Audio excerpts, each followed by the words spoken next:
Assalamualaikum warahmatullahi wabarakatuh. Perkenalkan, nama saya Nina Mareta. Di sini saya akan memaparkan materi asuhan keperawatan teoretis dermatitis dengan nama kelompok saya Ajeng Ayu, kemudian Dinda Ayu-Wandira, kemudian mahasiswa Novriansyah, kemudian Cindy Lianti. Baiklah, masuk ke materinya, yaitu definisi dermatitis. Dermatitis ialah peradangan pada kulit yang ada fase akut ditandai secara objektif, adanya efloresensi, polimorfi, dan keluhan subjektif gatal. Sedangkan pada fase kronis, efloresensi yang dominan adalah squama, fisura, kulit kering, dan likenifikasi. Adapun dermatitis kontak adalah peradangan kulit akibat pajanan lokal kulit dengan bahan dari luar. Jika bahan dari luar tersebut bahan iritan primer, maka yang terjadi adalah dermatitis kontak iritan, dan jika pajanan kulit dengan zat sensitizer, yang terjadi adalah dermatitis kontak alergi. Baiklah, bisa dilihat di sini ada anatomi kulit. Kulit terdiri dari 3 lapisan yang masing-masing memiliki berbagai jenis sel dan memiliki fungsi yang bermacam-macam. Ketiga lapisan tersebut ialah epidermis, dermis, dan subkutis. Adapun pengertian epidermis merupakan struktur lapisan kulit terluar. Kemudian dermis atau kutan merupakan lapisan kulit di bawah epidermis yang membentuk bagian terbesar kulit dengan memberikan kekuatan dan struktur pada kulit. Lapisan subkutis kulit terletak di bawah dermis. Lapisan ini terdiri atas lemak dan jaringan ikat, di mana berfungsi untuk memberikan bantalan antara lapisan kulit dan struktur internal seperti otot dan tulang, serta sebagai peredam kejut dan isolator panas. Rambut dibentuk dari kreatin melalui proses diferensiasi yang sudah dibentuk sebelumnya. Sel-sel epidermis tersebut akan membentuk folikel-folikel rambut. Folikel rambut ini disokong oleh matriks kulit dan akan didiferensiasi menjadi rambut. Kuku merupakan lempeng keratin mati yang dibentuk oleh sel-sel epidermis matriks kuku.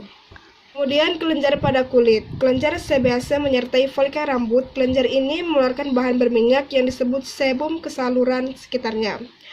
Kedua, kelenjar keringat ditemukan pada kulit di sebagian besar permukaan tubuh.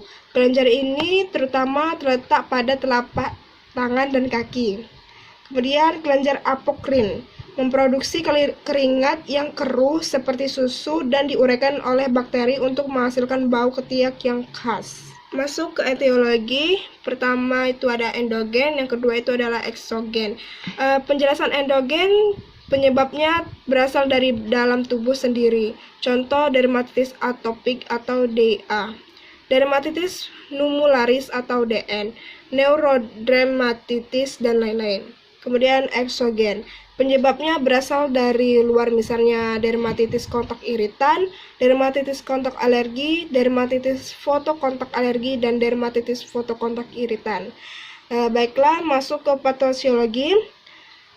Pertama ada predisposisi genetik, kemudian imunologi, kemudian respon terhadap agen mikrobial, kemudian kulit pada DA sangat kering dengan fungsi barrier pada stratum corneum terganggu. Ini menyebabkan hidrasi kulit rendah.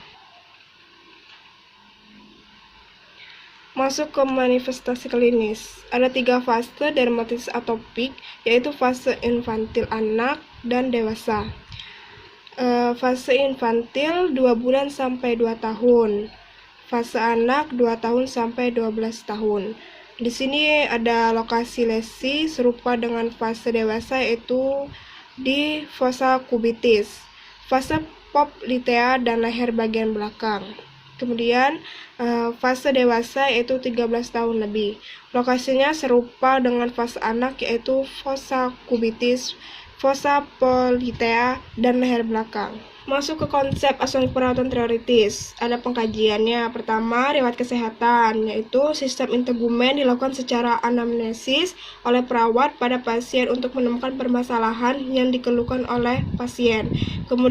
Kemudian tanyakan pada pasien tentang persepsi tentang pola hidup sehat. Kemudian tanyakan tentang frekuensi mandi dan jenis sabun yang digunakan.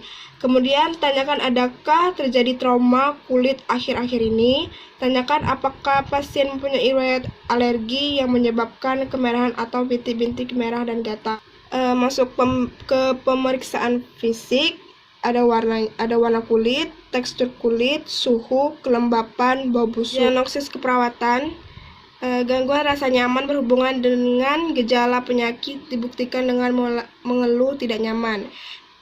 Setelah itu, gangguan citra tubuh berhubungan dengan perubahan struktur atau bentuk tubuh, fungsi atau struktur tubuh berubah. Kemudian gangguan integritas jaringan atau kulit berhubungan dengan kelembapan dibuktikan dengan kerusakan jaringan dan atau lapisan kulit. Kemudian resiko infeksi dibuktikan dengan penyakit kronis. Masuk ke intervensi keperawatan. Pertama, gangguan rasa nyaman terapi relaksasi.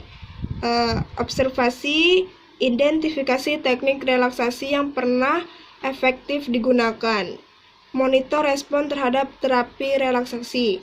Kemudian terapeutik, ciptakan lingkungan tenang dan tanpa gangguan dengan pencahayaan dan suhu ruang nyaman jika memungkinkan. Gunakan pakaian longgar. Kemudian edukasi, jelaskan tujuan, manfaat, batasan, dan jenis relaksasi yang tersedia. Misalnya musik, meditasi, napas dalam, relaksasi, otot progresif. Kemudian anjurkan mengambil posisi nyaman, anjurkan rileks dan merasakan sensasi relaksasi. Kedua, gangguan citra tubuh, promosi citra tubuh. Observasi, identifikasi harapan citra tubuh berdasarkan tahap perkembangan. Monitor frekuensi pernyataan kritik terhadap diri sendiri. Terapeutiknya, diskusikan perubahan tubuh dan fungsinya. Diskusikan persepsi pasien dan keluarga tentang perubahan citra tubuh.